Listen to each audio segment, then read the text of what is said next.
thoughts on Wolverine not being in MCU's X-Men reboot.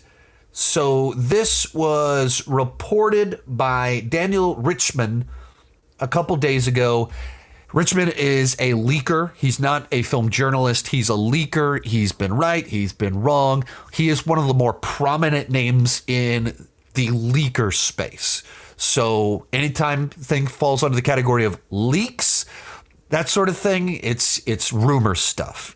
I don't give it nearly as much credibility as if it comes from a film journalist, but they are occasionally right. He has been right before, and he stated on his Patreon, rest of the team is similar to X-Men 97 cartoon plus some, but no Wolverine because Hugh Jackman is sticking around for now, likely even post Secret Wars. So what do I make of this report from Daniel, who is a leaker, not a film journalist?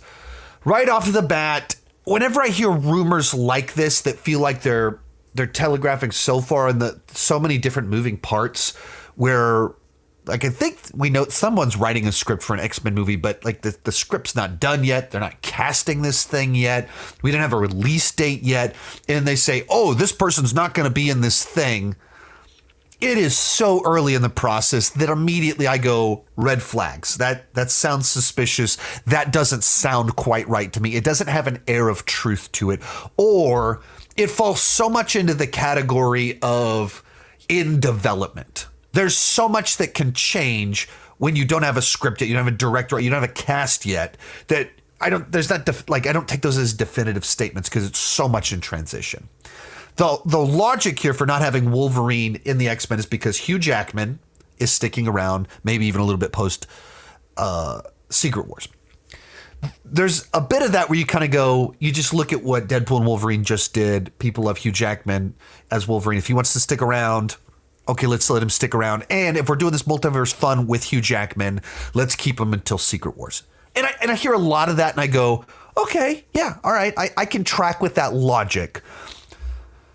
But the idea of if we're doing an X-Men movie parallel to that comes out before Secret Wars and then afterwards we still don't have Wolverine and the X-Men because of this logic, that's where it starts to break down. He is by far the most popular X-Men. So leaving him out, this seems like a pretty questionable idea. There is some logic you can follow there where the original Wolverine was added to the X-Men 15, 20 years after the X-Men were invented. Even the first class movies didn't have Wolverine in the X-Men. They found ways to work him into some of the films, but he wasn't on the team itself. So it, of course, can work without him.